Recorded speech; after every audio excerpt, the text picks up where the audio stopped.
Hello, कैसे हैं? उम्मीद करता हूं शानदार होंगे। 12th बोर्ड की एग्जाम एकदम आ ही गए हैं। पहला पेपर है हिंदी का, तो तैयारी कैसी है? सबको पता है कि तैयारी साल भर करते हैं, लेकिन असली तैयारी एग्जाम के बीच में ही होती है। और पहला पेपर हिंदी का है, तो हिंदी की पूरी तैयारी 100 में से 100 नंबर कैसे लाएं, इस बात की प्लानिंग। और आने वाले कुछ ही दिनों में, मतलब ज्यादा से ज्यादा 7-8 दिन का खेल है। 7-8 दिनों में पूरी कंप्लीट हिंदी 100 में से 100 नंबर की हो सकती है। अगर आपसे कोई पूछे ऐसा सवाल तो आप कह सकते हैं बिल्कुल हो सकती है। और कैसे होगी ये हम बताएंगे। न केवल बताएंगे बल्कि आपको पूरी हिंदी अब यहाँ से पढ़ाएंगे। तो पहले देख लीजिए 100 में से 100 नंबर लाने की पूरी प्लानिंग कैसे है, कैसा पेपर आता है, कहाँ कठिन है, कौन आसान है, कौन सी चीज पहले पढ़नी है, कौन सी चीज बाद में पढ़नी है। पूरा शुरू करते हैं। चैनल पर अगर नए हो तो सब्सक्राइब कर लो, क्योंकि अब असली खेल शुरू होने वाला है। तो चलिए, 12th केमिस्ट्री हिंदी पूर्णांक 80 नंबर का आता है। टोटल 3 घंटे का समय रहता है। और इस 3 घंटे में ये 2 तरीके से डिवाइड करते हैं, एक व्याकरण और एक पाठ्य पुस्तक। पाठ्य पुस्तक में 3 अलग आपस में तरीके होते हैं। पाठ के अंदर आता है काव्य, काव्य के अंदर पाठ के अंदर आता है काव्य, काव्य के साथ में रहता है गद्य, गद्य के और एक साथ में रहता है वितान। काव्य वो चीजें होती हैं जिन्हें गा सकते हैं, गीत गजल टाइप की ऐसी चीजें, कविताएं।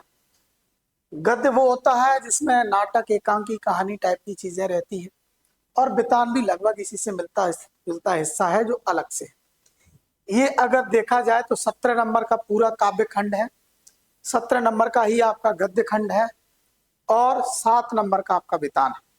ठीक ऐसे ही व्याकरण आप देखो तो कुछ मैंने अलग से डिवाइड किया हुआ है कि कैसे डिवाइड करना है। काव्य बोध 9 नंबर का है, भाषा बोध 12 नंबर की है, निबंध 4 नंबर का आएगा, पत्र 4 नंबर का है, अपठित गद्यांश 3 नंबर का आएगा, और अभिव्यक्ति और माध्यम 7 नंबर का आएगा।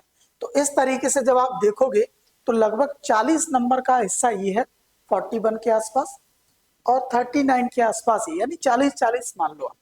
40 नंबर का ये और 40 नंबर का ये हिस्सा है। अब बात आती है कि इनमें से कौन सी चीज ऐसी है जहां से पढ़ना शुरू करेंगे, और पढ़ना शुरू करने के बाद कठिन को अच्छे से करेंगे, आसान को धीरे से करेंगे। कठिन क्या है तो देखिए, काव्य के अंदर पाठों के क्वेश्चन आंसर कठिन नहीं होते। पाठों के बारे में थोड़ा थोड़ा सार समझ लीजिए, अर्थ कर लीजिए, पूरी स्टोरी की तरह दिमाग में सेट कर लीजिए, आपके पास आराम से प्रश्न उत्तर बन जाएंगे। ठीक, और उस पर आने वाले भावार्थ, भावार्थ मतलब अर्थ, संदर्भ सहित व्याख्या, ये भी आसानी से हो जाएगा। ठीक, इसके कुछ नियम होते हैं, वो मैं अगले वीडियो में बताने वाला हूं आपको, कि पद्यांश के अर्थ कैसे करते हैं, गद्यांश के अर्थ कैसे करते हैं। पूरे कंप्लीट नंबर जहां आपका एक नंबर भी ना कटे, इस तरीके की कौन सी प्लानिंग है, वो मैं आपको अगले वीडियो में बताऊंगा। ठीक, कवि परिचय और लेखक परिचय। बहुत सारे कवि हैं, बहुत सारे लेखक हैं, सबके कवि परिचय में इधर देखो तो भाव पक्ष, कला पक्ष आता है, उधर भाषा शैली आती है। तो सबकी लिखने में लोगों को दिक्कत आती है। तो हम आपको पढ़ाएंगे एक कवि परिचय और एक लेखक परिचय। आप बोलोगे सर एक ही सबका, इस तरीके से डिजाइन करेंगे कि वो सब पर काम करेगा, और सब कवियों के बारे में एक एक इंपॉर्टेंट बातें उसमें ऐड करेंगे, तो वो कवि परिचय और लेखक परिचय अच्छे से सेट हो जाएगा। ठीक, इसका भी एक अलग से वीडियो बनाया जाएगा। ये आज से कहानी शुरू हो गई है, तो आपको लगातार हिंदी के पेपर तक रुकेंगे नहीं। और उसके बाद और भी एग्जाम्स जैसे आएंगे, आपके इंग्लिश आएगा, अब जितने भी एग्जाम्स आते रहेंगे, हर एग्जाम के इंपॉर्टेंट आप तक पहुंचाएंगे। ठीक है, यही पैटर्न अपने को गद्य में निकालना है। पाठों के सारांश, क्वेश्चन आंसर, लेखकों के परिचय। ठीक, काव्यबोध का एक वीडियो बनाएंगे, रस छंद अलंकार, सबके उदाहरण आपको याद करवा देंगे। ठीक, क्वेश्चन कैसे बनते हैं, ऑब्जेक्टिव कैसे बनते हैं, सबकी प्लानिंग अच्छे से। भाषा बोध एक वीडियो अलग से बनाया जाएगा आपका। ठीक, निबंध कैसे लिखें कि आपका जरा सा भी नंबर ना कटे, इसकी भी बहुत शानदार प्लानिंग है। ठीक, पत्र का अपना एक प्रारूप होता है कि कहाँ से लिखना है, कहाँ खत्म करना है, डेट कहाँ डालनी है, ठीक है, पत्र कितने टाइप के होते हैं, इन पर भी एक अच्छा वीडियो आपको मिलने वाला। ठीक है, अपठित गद्यांश, लोग शीर्षक ही नहीं निकाल पाते, क्या शीर्षक कैसे निकालेंगे। तो अल्टीमेटली इन सब को पहले ही आपके पास टॉपिक है, तो प्लानिंग में आप ये डिसाइड करो कि आपको कैसे पढ़ना है।